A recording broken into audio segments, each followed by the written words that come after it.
when Ari bursts into the Alpha King's private study at midnight searching for her missing uniform and finds him inhaling her scent like a drowning man gasping for air, she realizes she'd stumbled onto something far more dangerous than theft. Thank you for sticking around with me, my wonderful story family. If you are already hooked in on today's story and ready to enjoy it, click subscribe and let me know in the comments where you're watching from. We like to know our pack members all over the world. Now let's begin. Chapter 1. Ari didn't mean to barge into the Alpha King's private study at midnight. She never expected to find him like that. The most feared man in the kingdom, caught in an act so intimate, so vulnerable, it stole the breath from her lungs. She'd only been looking for her missing uniform, and the one she'd left hanging in the servants' quarters that morning before her shift ended. She'd searched everywhere, the laundry, the linen closets, even the other maids' quarters in case someone had taken it by mistake. It was old Nell, one of the night cleaners, who'd given her the strange tip. Saw someone in a dark cloak carrying something gray into the east wing earlier, Nell had said, her roomy eyes curious. Didn't think much of it at the time, but if you're missing your uniform, the east wing, where the king's private chambers were located, it made no sense. Why would anyone take her uniform there? But Ari was desperate enough to check, even if it meant venturing into parts of the palace where servants rarely went after dark. She'd crept through the corridors, her heart hammering, and telling herself she'd just take a quick look and leave. But when she rounded the corner and saw warm light spilling under the door of the king's personal study, a room that should have been dark and locked at this hour, every rational thought fled her mind. Someone was in there at midnight, possibly with her uniform. The pieces didn't fit. But curiosity pulled at her. Besides, she couldn't afford to lose another uniform. They were expensive, and she'd already spent half her meager savings, replacing the last one that had gone missing 2 weeks ago. So, she'd pushed open the heavy oak door without announcing herself, her pulse thundering so hard she could barely hear her own footsteps. What she found inside would change everything. King Xaden stood with his back to her, silhouetted against floor-to-ceiling windows that overlooked the moonlit gardens. Her uniform, the simple gray dress with its white apron, was clutched in his hands, and he was holding it to his face, breathing in deep, deliberate inhales like a man drowning, and her scent was his oxygen.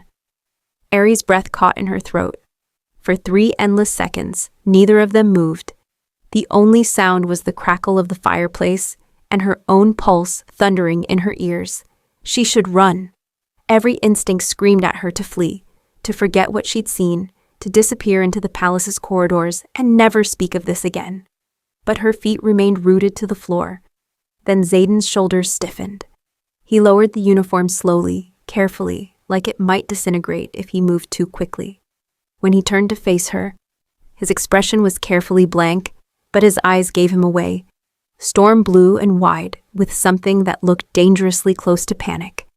Ari, her name on his lips sounded like a confession, like he'd been caught committing a crime he couldn't talk his way out of. She'd heard the stories about King Xaden. Everyone had. The bloodied crown, they called him. The young king who'd taken the throne 3 years ago in a brutal coup against his tyrannical uncle, executing half the old council without trial in a single blood-soaked night. They said he was ruthless, unforgiving, that he ruled with an iron fist and showed mercy to no one. People whispered that he was more wolf than man, that his beast was always too close to the surface, that violence followed him like a shadow. Looking at him now, at this feared king clutching her uniform like it was a lifeline, Ari couldn't reconcile the monster from the stories with the man before her. He looked lost, vulnerable in a way that didn't match his reputation at all. Ari, apologize. Bow your way out of this room, she told herself. Instead, she heard herself say, "Why do you have my uniform?" Xaden's jaw tightened. For a moment, she thought he might order her out, have her thrown from the palace, or worse. Kings didn't explain themselves to servants. Kings, especially this king, didn't get caught doing whatever this was. But then his shoulders sagged, and something in his carefully constructed armor cracked.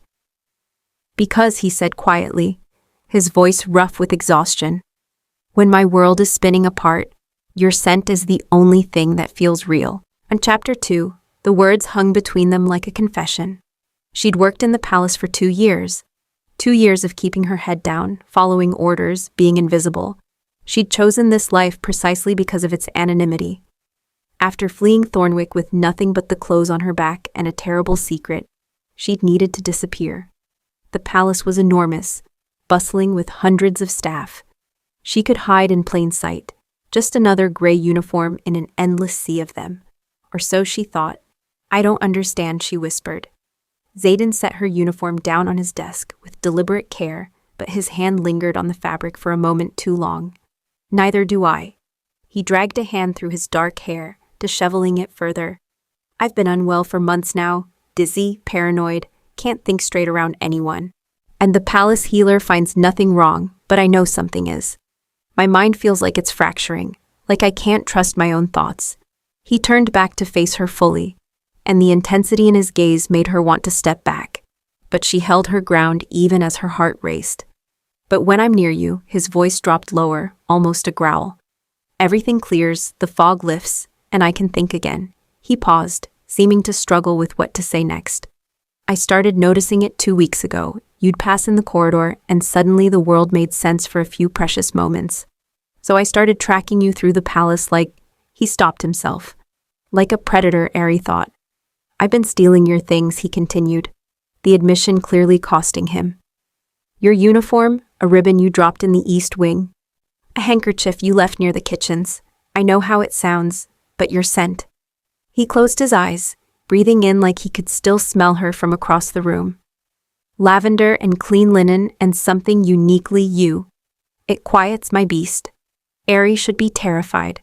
This was the bloodied crown. The king who'd painted the throne room red with his enemy's blood.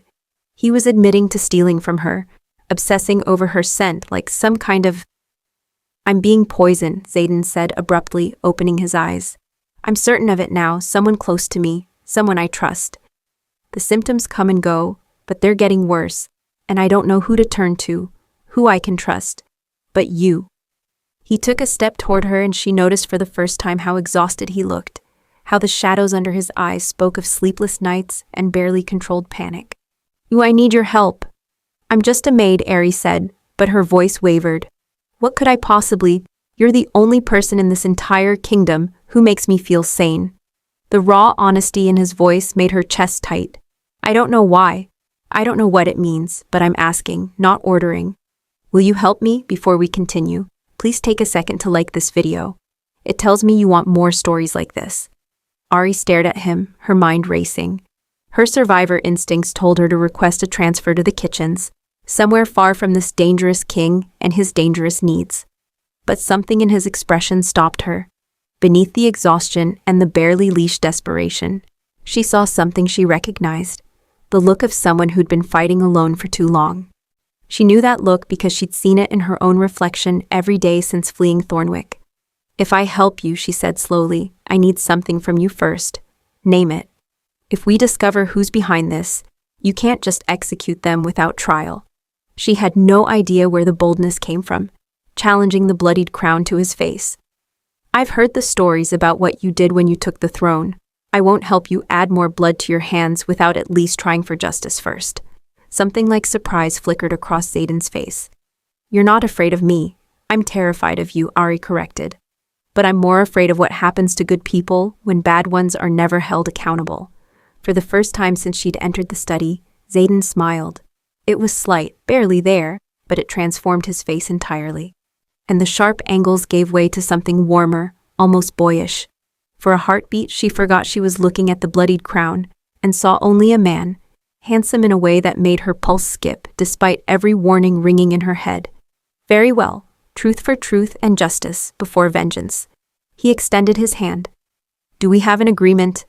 Ari looked at his outstretched hand, and she made a choice that would reshape both their fates. She took his hand.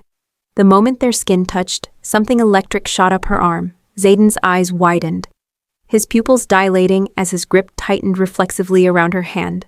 "What was that?" she breathed. Xaden stared at their joined hands for a long moment, his thumb brushing across her knuckles, almost unconsciously. When he looked up, his expression was complicated. Surprise, wonder, and then something that looked almost like fear. "Nothing," he said, but his voice was rougher than before.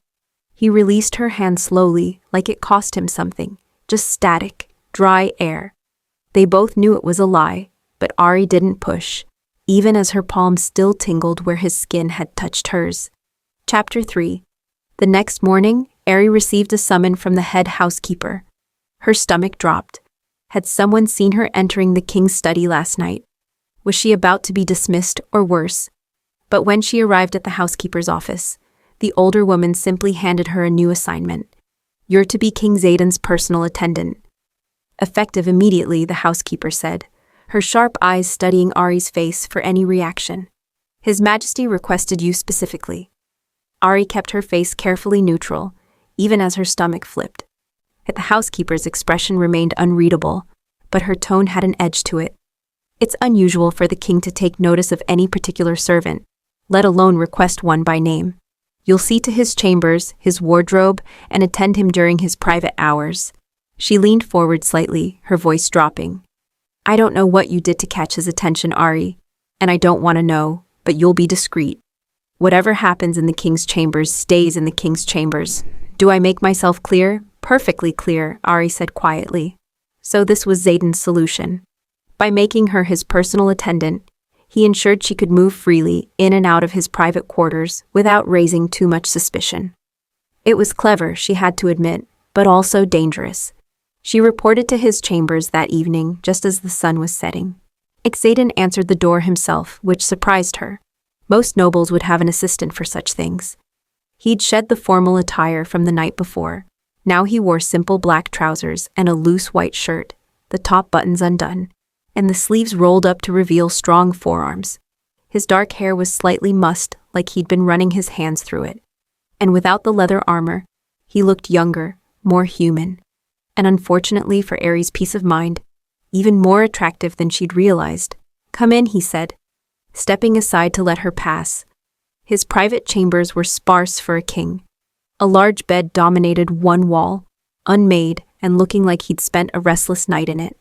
A desk overflowed with documents and maps. Bookshelves lined the walls, are packed with volumes on everything from military strategy to ancient poetry.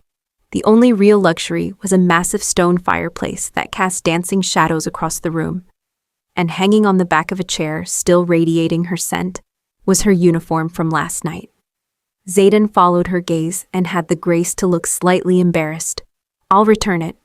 He trailed off, jaw tightening. Keep it, Ari said impulsively.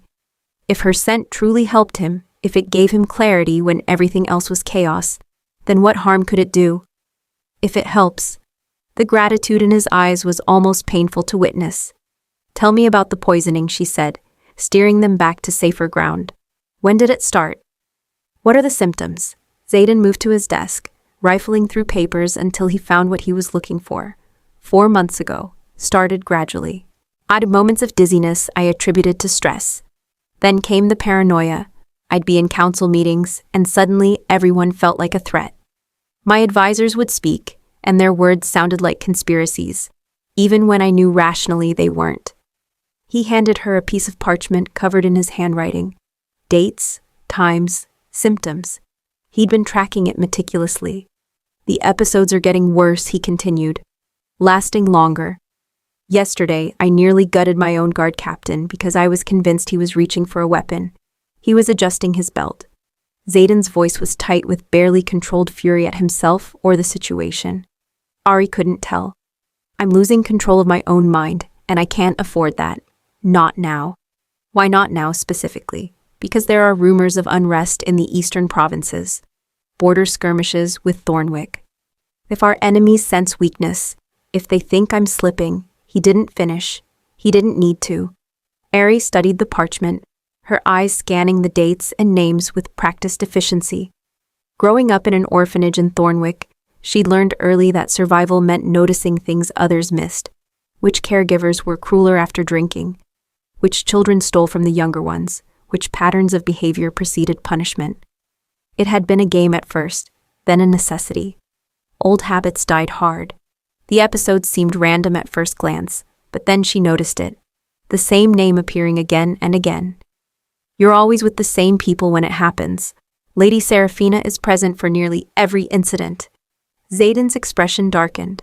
Serafina was my father's most trusted advisor. She's been by my side since I took the throne and helped me navigate the transition after the coup. I trust her completely. Maybe that's the point. Ari set down the parchment. If someone wanted to poison you without suspicion, they'd need to be close. Someone you trust. Someone whose presence wouldn't raise questions. You think Serafina is trying to kill me? I think someone is, and right now, she's the best suspect we have. Zayden paced to the window, his movements restless and predatory. Even now, even in his own chambers, he moved like violence was always an option. Why would she? What does she gain from my death? I don't know yet, but we need to find out. Ari hesitated, then added, There's something else. You said you feel clear-headed around me, that my scent helps. Has anyone else had that effect?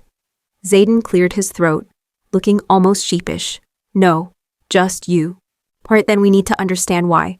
Because if Serafina is using poison and I'm somehow counteracting it, she trailed off, unwilling to voice the question that had kept her awake all night. What if there was something about her, something connected to the terrible secret she'd been hiding for 2 years, that made her Zayden's cure?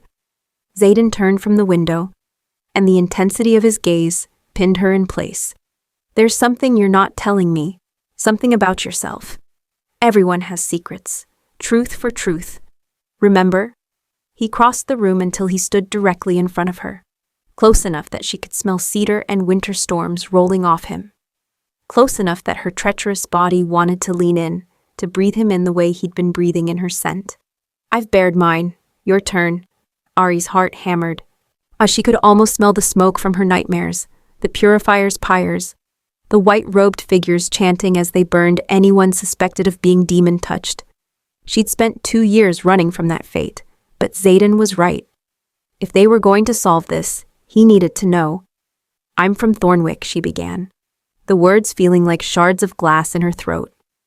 I fled 2 years ago because I have an ability, a gift or a curse, depending on how you see it. What kind of ability? She met his eyes, searching for disgust or fear, but finding only intense curiosity. I can neutralize poisons. If I touch someone who's been poisoned, my body absorbs it, breaks it down harmlessly. It's not something I can control. It just happens. The silence that followed felt endless. Then Zayden breathed. You're extraordinary. As of all the reactions she'd braced herself for, wonder wasn't one of them.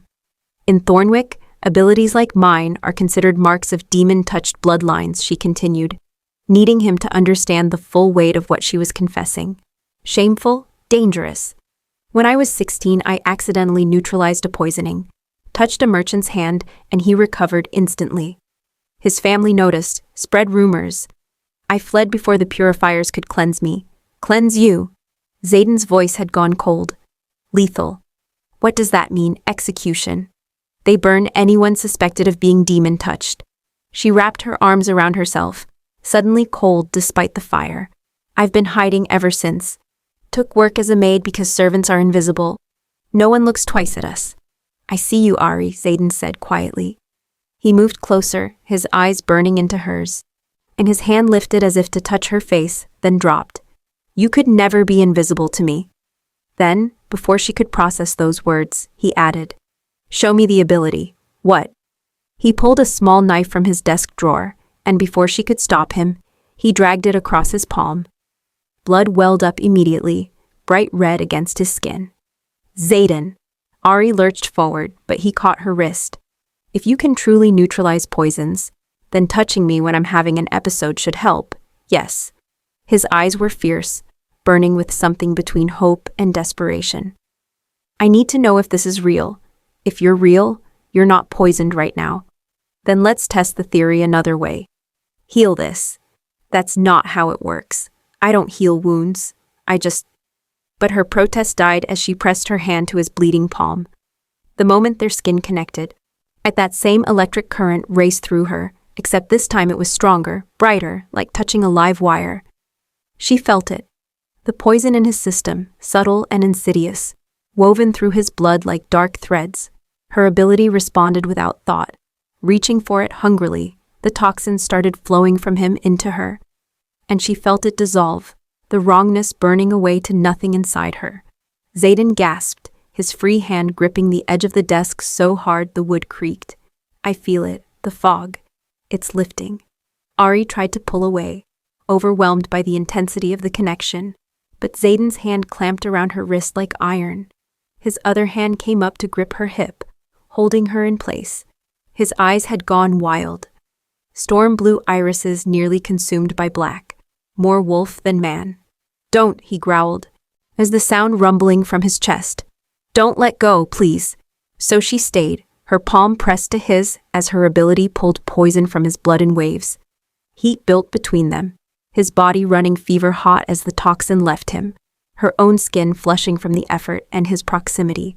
His grip on her hip tightened, fingers flexing against her like he was fighting the urge to pull her closer. She could feel his heartbeat thundering against her palm, could smell cedar and winter storms and something wild rising off his skin. It wasn't all of the poison. The toxin was too deeply rooted for one session. But she felt the worst of it burn away inside her. When she finally pulled back, they were both breathing hard, faces inches apart. Xaden's pupils were blown wide, his chest heaving like he'd run miles. That was, Xaden started, but then seemed unable to find words. He looked at his palm, at the cut that had already stopped bleeding. Then he looked at her, and the expression on his face made her chest tight. You're my cure. Whatever Serafina has been doing to me, you can undo it. Not permanently, and not all at once. The poison is too established. Ari's hands were shaking now that the adrenaline was fading. But yes, I can help manage the symptoms, give you clarity when you need it most. Xaden reached for her, his hand cupping her jaw before he seemed to catch himself. But he didn't pull away, not immediately. His thumb traced along her cheekbone, his touch reverent and possessive all at once. His eyes had darkened to stormy midnight, fixed on her mouth like he was contemplating something reckless. Thank you, he said, his voice rough and low, and the words sounded more like a vow than gratitude. Chapter 4. Ari's breath caught. She found herself leaning into his palm, her lips parting slightly. Xaden's gaze dropped to her mouth at the movement, and a low sound rumbled from his chest. You have no idea what you do to me, he murmured, his thumb brushing dangerously close to her bottom lip. What I want to do right now. Tell me, she whispered, the boldness coming from nowhere and everywhere at once. His eyes flashed. Pure wolf, pure hunger. I want to taste you. I want to bury my face in your neck and breathe you in until your scent is all I know. He cut himself off, jaw clenching as he fought for control. His hand dropped from her face, but slowly, reluctantly, fingers trailing down her throat before falling away entirely. The loss of his touch felt like a physical ache. Ari cleared her throat, forcing herself to focus. We still need to stop whoever's poisoning you, find the source, agreed. But now we have an advantage they don't know about. A dangerous smile curved his lips. We keep your ability secret. Let Serafina or whoever it is think their plan is working. Meanwhile, you stay close. Keep me clear-headed enough to investigate. So I'm your secret weapon. You're my shield, my clarity in the chaos. His expression softened. But only if you're willing. I meant what I said last night. I'm asking, not ordering. You can walk away from this if you want. Ari thought about the past 2 years. Every decision had been pragmatic, calculated for survival. Where to hide, who to trust, when to run. She'd learned to make choices with her head, never her heart, because hearts got you killed. But looking at Xaden now, she saw a man fighting to be better, and her heart yearned to see if he could win that fight. Even as her head told her, you can't reform a ruthless king. I'll help, she said, but we do this smart, no rushing in, no executions without proof. We find out who's behind this and why, and then we deal with them properly. You have my word. The steel blue of his eyes caught the firelight. Despite his reputation, despite the blood on his hands, something in the way he looked at her, unflinching, sincere, made her believe Xaden was a man who kept his promises. She just hoped she wasn't a fool for trusting that. Over the following week, Ari settled into her new role as Xaden's personal attendant. It gave her unprecedented access to his private life, his chambers, his schedule, the people he met with. And more importantly, it gave her time to observe, Lady Seraphina visited the king daily, always bringing tea from her personal stores. "For your health, your majesty," she'd say with a sweet smile. She was beautiful in a cold, calculated way. Silver blonde hair always perfectly coiffed. Dresses that whispered old money and older power. Xaden would drink the tea to avoid suspicion, and within an hour, Ari would see the symptoms return. The way his jaw would tighten, his eyes growing distant and suspicious. The way he'd position himself defensively like everyone in the room was a potential threat. And then Ari would find an excuse to be near him, straightening his desk, adjusting the curtains, anything that allowed casual touch. The moment her hand brushed his arm or shoulder, she'd feel the poison and draw it out, giving him temporary relief. And it became a dance between them. He'd look at her across the study, and she'd know he needed her. She'd move closer, and he'd lean in under the pretense of discussing some document, breathing in her scent like he was starving for it.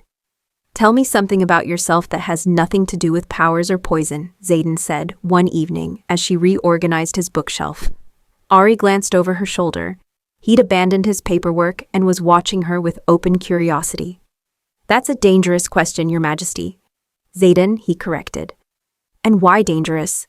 "Because my life has been exceptionally boring by design." She pulled down a volume on military tactics, blowing dust off the cover. "Boring keeps you alive. Indulge me anyway." So she told him about old Nell, who'd taught her to read by candlelight using stolen books from the palace library, and about the kitchen cat who'd had kittens in the linen closet last month. Small, safe things that felt enormous in the telling because no one had cared to ask in years. Stolen books. Xaden's eyes lit with interest. "Which ones?" "Fairy tales mostly, though I struggled with some of the words." She felt her cheeks warm. "I never had formal lessons. My reading is rudimentary at best." Something shifted in Xaden's expression, a softness that made her breath catch. "I could help with that." He gestured to the shelves surrounding them. "Every evening we could read together.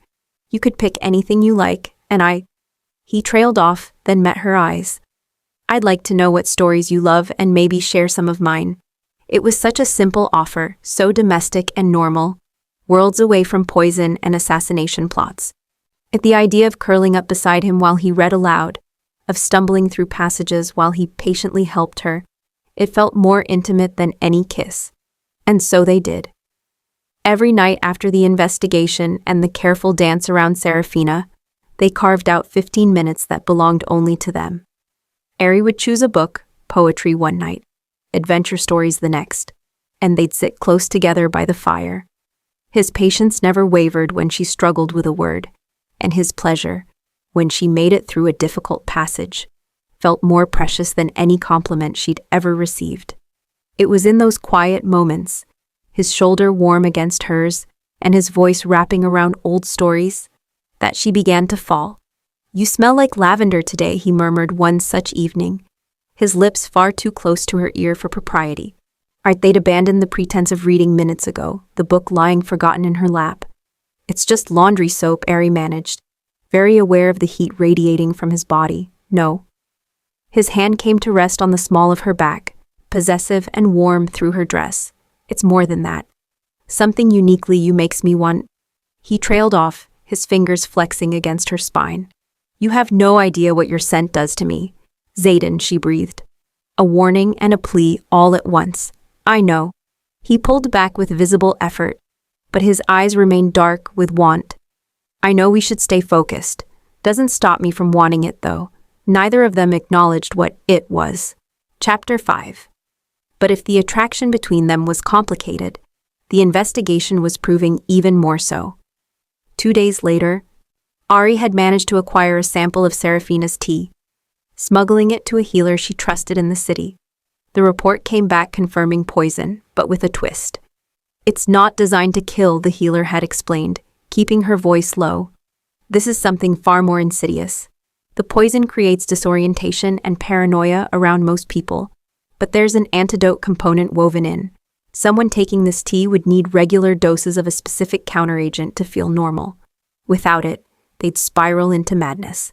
And with it, Ari had asked, though she already suspected the answer. They'd become dependent on whoever controls the antidote, psychologically and physically. now standing in Zayden's study with that knowledge burning in her chest. Ari watched Seraphina pour another cup of poisoned tea. "You seem well today, Your Majesty," Seraphina said, her smile sharp. "Not troubled by those dizzy spells you've mentioned." "I'm managing," Zayden replied, his voice carefully neutral. Seraphina's eyes flicked to Ari, who was organizing books on the far shelf. "I notice you've taken on a personal attendant. How quaint." "It's efficient," Zayden said smoothly. "I grew tired of different servants rotating through. Consistency is valuable." "Of course." But Seraphina's gaze lingered on Ari a moment too long, calculating and cold. "Though I do hope she's trustworthy. One can never be too careful about who they allow close." The irony would have been funny if it weren't so dangerous. After Seraphina left, Zayden waited a full minute before crossing to where Ari stood. His jaw was tight, his hands flexing at his sides. "I need—" He stopped himself, meeting her eyes. "Can I?" Oh, he didn't finish the question, but Ari understood. She could see the poison already working on him, the way his pupils had started to dilate unevenly, the slight tremor in his hands. She nodded and watched as relief washed over his face. He pulled her against him, one arm banding around her waist while his other hand cradled the back of her head. Then he buried his face in her neck and breathed in deep. "She's getting suspicious," Ari murmured, even as her hands came up to grip his shoulders. Every time he did this, inhaled her scent like it was the only thing keeping him tethered to sanity. Something inside her softened and yielded. "I don't care." His lips brushed the sensitive spot below her ear, and she shivered. "Tell me what you learned." So she did, explaining the healer's findings about the antidote-dependent poison. How Seraphina's plan was to make Zayden reliant on her, paranoid of everyone else until he had no choice but to turn to her for relief. What's her endgame? Zayden's arms tightened around her. Marriage, control of the throne, probably both. The healer said the dependency would be complete within 6 months. By then, you'd do anything she asked just to feel normal again. Except, I have you. His voice had gone rough, possessive. You're breaking her hold without her realizing it, for now. But Zayden, she's going to figure it out eventually, when she realizes the poison isn't working the way it should. Then we move first. He pulled back just enough to meet her eyes, and the wolf was there in his gaze, predatory and fierce. We confront her, get a confession, and end this. No. Ari pressed a hand to his chest. A confession obtained under duress isn't justice. It's just you getting what you want through intimidation. We need real evidence. The poison itself, documentation of her plan, witnesses who can corroborate. Something that can't be explained away as a forced confession from a terrified woman. His jaw clenched. You think I'd torture her? I think your reputation precedes you. And if we want the court to believe this is justice, rather than another purge, we need proof they can't question. The struggle played across his face. The old Zayden, who would have simply eliminated the threat, versus the man he was trying to become. Finally, he nodded.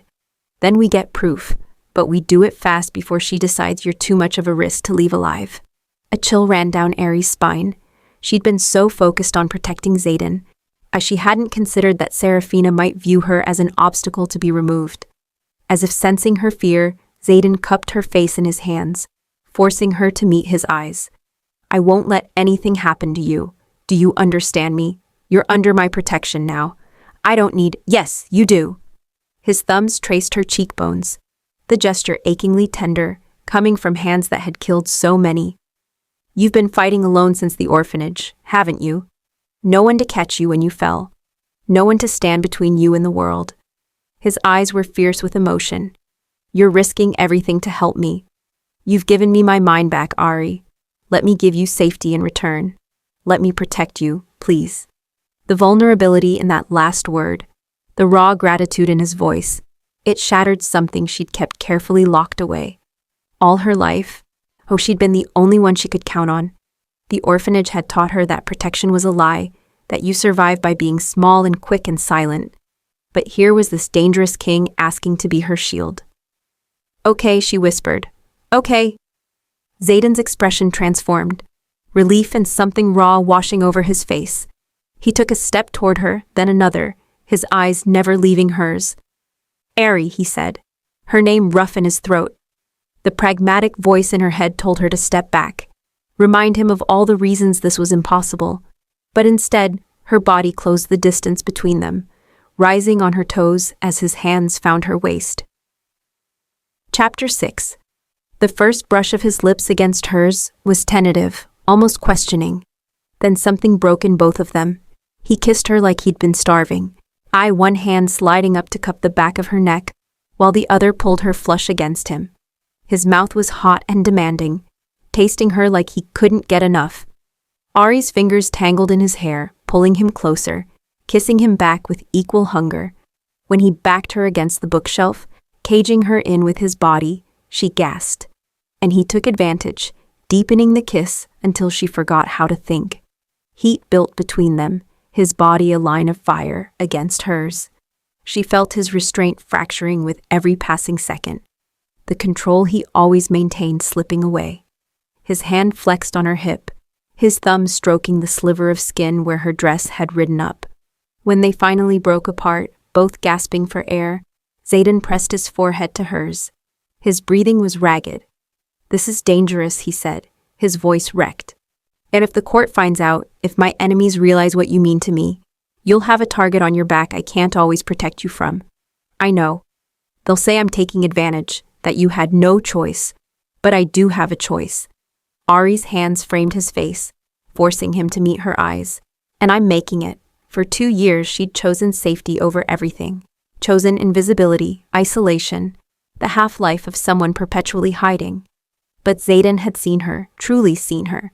And instead of fear or disgust, he'd shown her wonder, gratitude, desire. "I'm not naive," she continued. "I know what you've done. I know the blood on your hands won't wash away just because you're trying to be better. But I also know the man you're becoming. And I want to see where this goes. Even if it's dangerous, especially because it's dangerous. Why?" And his question came out almost pained. "Because I spent my whole life being afraid. And I'm tired of it." She swallowed hard. "You make me want to be brave enough to choose something for myself instead of just surviving, to risk everything for something real." Xaden's eyes searched hers, intense and burning. "This is real, Ari, what I feel for you. It's not just the poison clearing my head, not just gratitude. I want you, need you in a way that has nothing to do with your ability and everything to do with who you are. I know. I feel it too." His kiss this time was softer, sweeter, full of promises neither of them could voice yet. When he pulled away, his expression had shifted to something mischievous. "When this is over," Xaden said quietly, his fingers tracing idle patterns on her wrist, "I'm going to take you somewhere you've never been." "But I've barely been anywhere," Ari laughed. "That's not much of a challenge.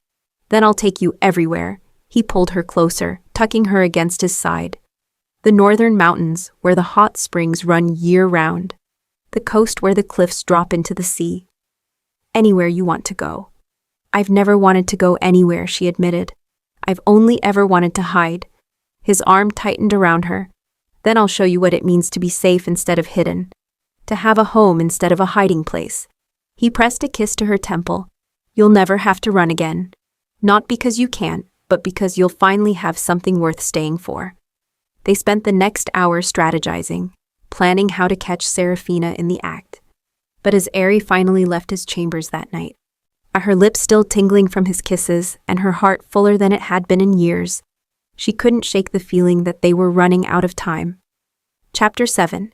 The attack came 2 nights later. Ari was returning to her quarters after attending Xaden through another evening when someone grabbed her from behind, clamping a cloth over her mouth and nose. She struggled, trying to scream, but the cloth was soaked in something sweet and cloying that made her thoughts fuzzy. The last thing she saw before darkness claimed her was Serafina's cold smile. She woke to stone walls and the smell of damp earth. Her head pounded, her mouth felt like cotton, and her wrists were bound behind her back. Panic clawed at her throat as she took in her surroundings. A cellar of some kind, lit by a single torch. No windows. One heavy door. Finally awake. "Good," Ari's head snapped toward the voice. Serafina stood in the corner, looking as perfectly composed as always. Hair immaculate, dress unwrinkled, as if kidnapping servants was just another item on her evening agenda. "Where am I?" Ari's voice came out hoarse. Somewhere the king won't find you, at least not in time. Serafina crossed the room with calculated ease. You've been a problem, dear. A significant problem. I don't know what you— Don't insult my intelligence. Serafina's hand shot out, gripping Ari's chin hard enough to bruise. 4 months I've been poisoning him. 4 months of carefully calibrated doses designed to make him dependent on me. And then you appear out of nowhere, and suddenly he's clear-headed again. His symptoms improving instead of worsening. Ari tried to pull away, but Serafina's grip was iron. At first, and I thought perhaps he'd developed a tolerance, but then I watched you two, the way he looks at you, the way he breathes you in like you're oxygen. Her smile turned vicious. You're an antidote, aren't you? Some kind of healer? No. Lying to me now would be very unwise. Serafina released her chin, pacing. It doesn't matter. Whatever you are, you're ruining everything I've worked for. So, you're going to die. And it's going to look like a tragic accident. A servant girl who tragically took her own life, overwhelmed by the pressures of serving the king. Fear spiked through Ari's chest. He'll know. Xaden will know you did this. Will he? He'll be devastated, certainly. Grief-stricken, and in his grief, vulnerable. Serafina pulled out a small vial filled with clear liquid. This is a concentrated version of what I've been giving him. You're enough to stop your heart within minutes. They'll find you here, the bottle in your hand, and assume you poisoned yourself. Tragic, but I'm sure they'll have a new maid by morning. She advanced on Ari, who scrambled backward until her shoulders hit the wall. Wait, Ari said, desperately trying to buy time.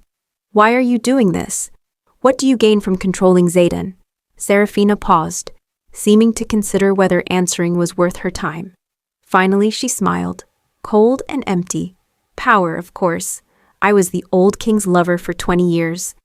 Advised him, guided him, shaped policy from the shadows, and then he died, and his nephew took the throne. Her expression twisted with bitterness. The bloodied crown, so young, so brutal, so certain he knew better than everyone who'd served this kingdom for decades. And so you decided to poison him into submission. I decided to teach him that he needs me. That ruling requires experience and wisdom, not just violence and intimidation. Serafina uncorked the vial. In 6 months, he would have been mine completely, would have married me to secure the loyalty I represented. And I would have guided him, shaped him into a proper king, instead of the monster he's becoming. He's not a monster, Ari said fiercely. He's learning, growing, becoming better than the man who took the throne 3 years ago. Because of you? Serafina laughed. How sweet. The maid who thinks she can redeem the bloodied crown. Let me tell you something about Xaden, dear. He is exactly what he appears to be. A killer, a man who solved his problems with mass execution. That darkness doesn't just disappear because some servant girl shows him kindness. You're wrong. Serafina knelt in front of her, the vial in one hand. Well, I suppose you'll never know. Her fingers clamped around Ari's jaw like iron, nails digging into soft flesh. Ari jerked back, but Serafina's other hand fisted in her hair, wrenching her head still. Pain exploded across her scalp. Hold still, dear. Ari clenched her teeth tight, but Serafina's thumb forced its way between them, prying her jaw open with brutal efficiency. The vial tilted. Ari could smell the bitter chemical. She thrashed harder, her vision blurring with tears as she tried to wrench her head to the side. The vial touched her bottom lip. At that moment, the door exploded inward with such force that it tore off its hinges. Xaden stood in the wreckage, chest heaving, and his eyes had gone pure wolf, glowing in the torchlight, feral and focused entirely on Serafina. A growl built in his chest, so low Ari felt it vibrate through the floor before she heard it. Get away from her, he snarled. Serafina jerked back, the vial tumbling from her hands. It shattered on the stone floor, clear liquid spreading between the cracks. Your Majesty, she gasped, but Xaden was already moving. 3 strides was all it took. His hands shot out and closed around her throat, lifting her off her feet. Her boots scraped against stone, toes searching for purchase that wasn't there. You poisoned me.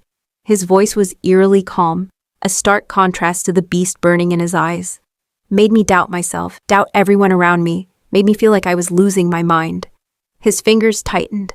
Serafina's mouth opened in a silent gasp, her face flooding crimson, then purple. Her hands clawed at his wrist, nails scraping uselessly against skin that might as well have been stone. And then you took her. Serafina's eyes bulged. A choked wet sound escaped her throat. Xaden, don't. Ari threw her weight against the bindings, the rope biting deep into her wrists. You promised justice, not vengeance. Remember? For a moment, she thought he wouldn't listen. The wolf was too close to the surface, the rage too consuming. She could see him warring with himself, the man who'd executed half a council without trial, versus the man who'd promised her he could be better. His jaw clenched, a muscle jumped in his cheek. Then with a snarl of effort, he threw Serafina away from him. She crumpled onto the floor. Wet, desperate gasps tore from her throat as she clutched at her neck, rolling onto her side. You'll stand trial, Xaden said, his voice still rough with barely controlled fury. You'll answer for your crimes in front of the full court. And if they find you guilty, and they will, you'll hang like any other traitor. Chapter 8. He turned to Ari, and the wolf receded just enough for devastation to replace it. His gaze dragged over her, bound wrists raw and bleeding, tear-streaked face, the red marks already darkening on her jaw where Serafina had gripped her. A sound tore from his throat, somewhere between a growl and something broken. 2 quick movements, and the ropes fell away. Then his hands were on her, pulling her up and into his arms with barely controlled desperation. He crushed her against his chest, one hand cupping the back of her head, at the other splayed across her spine like he could hold her together through sheer force of will. Are you hurt? His voice cracked. His hands were trembling as they moved over her, down her arms, across her shoulders, tilting her face up so he could search it. Did she tell me she didn't? No, I'm okay. Ari fisted her hands in his shirt, anchoring herself to him. Her legs threatened to give out, but he held her steady. She pressed her face into the hollow of his throat, breathing him in. How did you find me? Your scent. He pressed his lips to her hair, breathing her in. I always know where you are. My wolf never forgets. Guards appeared in the doorway, and Xaden ordered them to take Serafina into custody. As they hauled the older woman away, she looked back at Ari with such hatred that it sent chills down her spine. This isn't over, as Serafina hissed. You think you've won? You think he'll choose you over his kingdom? You're a servant, a nobody. And when the court finds out, that's enough, Xaden snapped. They dragged Serafina away, her threats echoing down the corridor until a door slammed and cut them off. Alone in the cellar, Xaden pulled Ari closer. She could feel him trembling with residual adrenaline and rage, the wolf still prowling beneath his skin. I almost lost you, he said against her hair, when I went to your quarters and found you gone. When I caught Serafina's scent mixed with yours. His arms tightened. I would have burned this entire kingdom to ash to find you. You didn't have to. You found me in time. Barely. He pulled back just enough to cup her face, and his eyes were still more wolf than human. I'm going to kill her, Ari. Trial or no trial, or justice or vengeance. She threatened you, and I can't let that stand. Yes, you can. Ari covered his hands with hers. Because you're not the man who took the throne 3 years ago. You're better than that. You're the man who chose mercy over murder, who promised me justice. Don't throw that away because you're angry. I'm not angry, his voice dropped to a growl. I'm terrified. Terrified of how close I came to losing you before I'd even had the chance to. He cut himself off, but Ari heard what he couldn't say. I'm here, she whispered. I'm safe, and we're going to do this right. Together. Serafina will face justice. Real justice. Xaden closed his eyes, fighting for control. When he opened them again, the wolf had receded enough that she could see the man beneath. Okay, he said finally. But you don't leave my sight until this is over. And she has allies, Ari. People who helped her, who might come after you to protect themselves. I'm not going anywhere. He kissed her, then, desperate and claiming, like he needed to consume her to prove she was real. His hands tangled in her hair, tilting her head back as he deepened the kiss. Ari responded with equal fervor, her fingers digging into his shoulders, kissing him like she could crawl inside him and never leave. When he finally tore his mouth away to blaze a path down her throat, she gasped his name. Half prayer, half plea. Her pulse hammered against his lips, proof she was alive, that her heart was still beating when it so easily could have stopped. When they finally broke apart, both breathing hard, Xaden whispered against her lips, "We need to talk about us." After the trial, Ari replied, "After Seraphina is dealt with and the poison is gone from your system, then we figure out what we are. I already know what you are to me. Enlighten me." His smile was crooked, vulnerable. "You're my mate, Ari. My wolf knew long before I did." The bond between them flared bright at his acknowledgement, that invisible thread pulling them together, making them whole. "And you're mine," Ari said softly. "My ruthless king who's learning mercy. My wolf who fights himself to protect me. My choice. After this is over," Xaden promised, "I'm going to court you properly. Give you everything you deserve. I just want you. You have me. You've had me since I first caught your scent. And I clearly couldn't help myself. Stole your uniform, your belongings, like some obsessed fool who didn't understand why he needed pieces of you close." And they left the cellar together, Ari wrapped in Xaden's cloak and tucked against his side, where his wolf could feel her heartbeat. And as they climbed back into the light, she thought about how far they'd both come. From servant and king, hunter and hunted, to something infinitely more precious. Chapter 9. Seraphina's trial lasted 3 days. The evidence was overwhelming. Ari's testimony, the healer's analysis of the poison tea, testimonies from servants who'd seen Seraphina mixing compounds in her chambers. Several of Seraphina's co-conspirators came forward once they realized she was caught, hoping for leniency. Through it all, Xaden sat on his throne with Ari standing just behind him, a position of honor that didn't go unnoticed by the court. Whispers followed them everywhere, the king and his servant, off the bloodied crown who'd gone soft over a maid. Let them whisper, Ari thought. She knew the truth. Knew that Xaden's growing mercy didn't make him weak. It made him stronger, more complete. On the second day, they called Ari to testify. She stood before the assembled court in a simple gray dress, servant's clothing, though Xaden had offered her finer things. But she opted for no pretense. "Lady Seraphina abducted you from the servants' quarters," the magistrate said. "Can you describe what happened in the cellar?" Ari's hands trembled, but she kept her voice steady. She told them about waking bound in the dark, about Seraphina's cold confession, about the vial of poison meant to stop her heart. "And why do you think she wanted you dead?" the magistrate asked. Ari's eyes found Xaden's across the room. He sat perfectly still on his throne, but she could see the tension in every line of his body.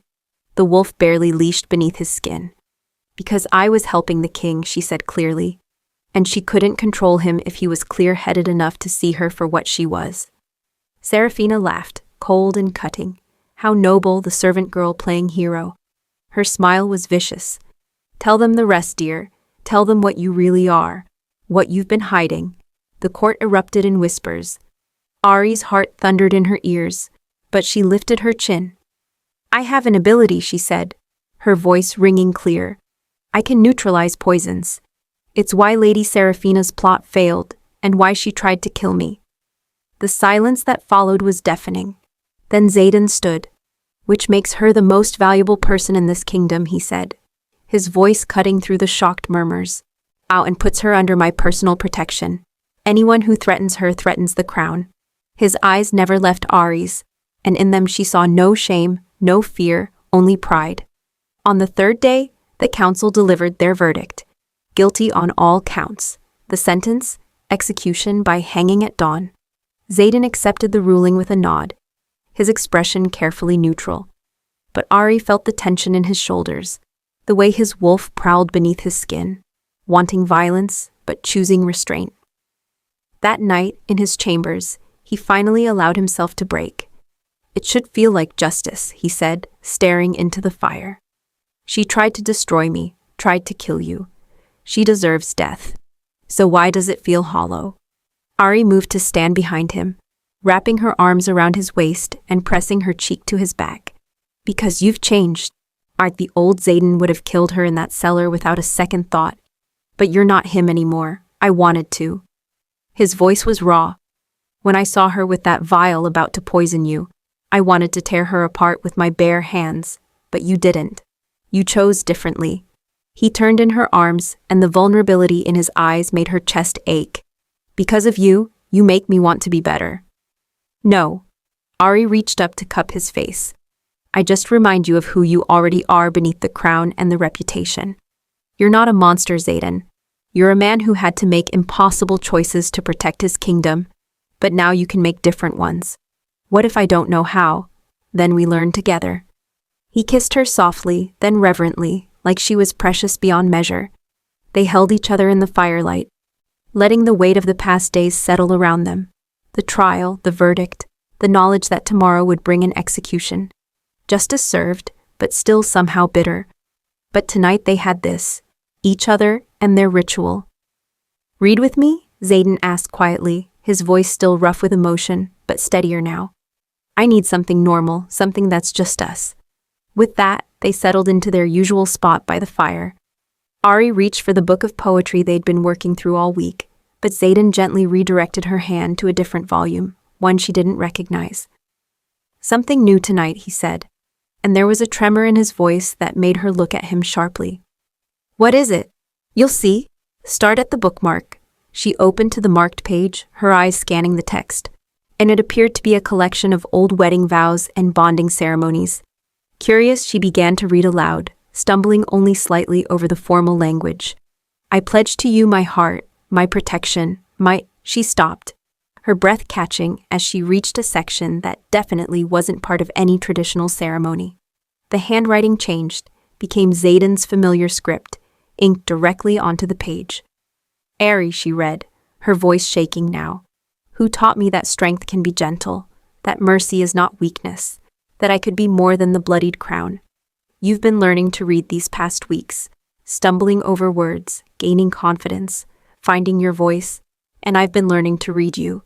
She looked up to find Xaden had slid off the chair onto one knee beside her. Keep reading, he said softly, his own eyes bright. Every expression, every gesture, the way you bite your lip when you're thinking, the way your eyes light up when a passage moves you. Her tears spilled over. I want to spend the rest of my life learning you. Every page, every line. I want to know your story so well I could recite it in the dark. Ari. His hands covered hers on the book. Marry me, bond with me. Let these be our vows. Yes, she breathed. Yes to every word. Yes to all of it. The joy that lit his face was breathtaking, raw and unguarded in a way that made her heart stutter. He surged up, lifting her off her feet and spinning her around before capturing her mouth in a kiss that was all heat and promise and barely leashed hunger. Mine, he growled against her lips. Say it. Yours, Ari gasped. Always yours. Forever, he corrected, carrying her toward the bed. Chapter 10. He loved her slowly that night, worshipping every inch of her skin with his hands and mouth. He buried his face against her throat, her collarbone, her curves, breathing her in like a famished man finally allowed to feast. His wolf had been hungry for a long time, but now that she was finally his, he took his time savoring her, tasting, claiming. You smell incredible. He groaned against her skin, the words rough with need. His hands mapped her body with reverent possession. Every touch a promise, he whispered between kisses.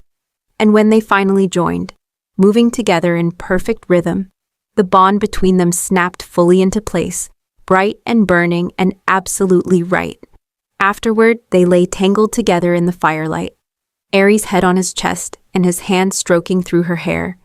I was invisible for so long, as she murmured, hiding what I was, afraid to be seen. And then you looked at me with such wonder, because you're wonderful. Xaden's arms tightened around her. I'm the luckiest person alive. You? She tilted her head to look at him, eyebrow raised. I'm the one who gets to marry a king with more enemies than allies, and a nickname that makes children cry. A king who looked at my powers and didn't run. She traced the line of his jaw. I think that makes me the lucky one. We could argue about this all night. We could, she agreed, smiling against his skin. But I think we both won. They fell asleep like that, wrapped around each other, the bond humming between them like a song. And for the first time since taking the throne, Xaden slept through the entire night without nightmares. The bonding ceremony was held in the palace gardens under a full moon. Ari wore deep blue silk that made her eyes luminous, and Xaden wore formal leathers marked with his family crest. The court watched with varying degrees of approval and scandal as their king bonded himself to a former maid. Let them talk, Ari thought, as she spoke her vows. She had learned that their opinions didn't define her worth. When Xaden slipped the bonding mark onto her wrist, a delicate silver cuff etched with wolves and lavender, she felt the bond solidify completely. Not a chain, but a bridge connecting them while leaving room for each to remain whole. I choose you, Xaden said, loud enough for the entire court to hear. Not because I need you to survive, not because you're my cure or my salvation, but because you make me want to be the best version of myself. It's because loving you is the most rewarding thing I've ever done. Ari's throat tightened with emotion. I choose you too. The ruthless king and the gentle man. The wolf who fights himself to protect others. All of you. Every complicated, beautiful piece. When they kissed, sealing the bond, the gardens erupted in applause. Even the skeptics couldn't deny the love evident between them. The celebration lasted until dawn, but Xaden and Ari slipped away long before then. They had more important things to attend to than political niceties. In his chambers, their chambers now, Xaden pulled her close and buried his face in her neck, breathing in deep. Still can't get enough of my scent? Ari teased. Never. His lips brushed the sensitive spot below her ear. You smell like home, like everything I didn't know I was missing. Lavender and clean linen. I said you always you. He pulled back to meet her eyes. Thank you. For what? For barging into my study that night and for not running away, for seeing past my crown and my less than stellar reputation. His smile was crooked, catching at one corner like he couldn't quite believe his luck. For choosing me when you had every reason not to. Ari kissed him softly. Best decision I ever made. Second best, he corrected. First was agreeing to help me instead of reporting me for stealing your uniform. She laughed, and he captured the sound with another kiss that turned hungry fast. He walked her backward toward the bed, hands already working at the ties of her dress, mouth hot against her throat. Mine, he growled against her skin, and she felt the word everywhere. When they finally made it to the bed, Xaden loved her with the same intensity as always. But now there was a rightness to it, a completeness. His hands mapped every curve like he was memorizing her all over again. He took his time despite the urgency thrumming between them until she was arching into his touch and gasping his name. They moved together with the perfect rhythm of mates who knew exactly what the other needed, building and burning until they shattered together. Later, as Ari drifted toward sleep wrapped in her mate's arms, she thought about how far they'd both come. From hiding and surviving to loving and thriving, from servant and king to partners and equals. She'd rushed into his study, looking for a missing uniform, and found her future instead. Fair trade, she thought, smiling against his chest. The best trade she'd ever made. Where are you listening from? Let's meet in the comments. I love hearing your thoughts. And if you'd like to support me, please subscribe. It's free and it helps more people hear these stories.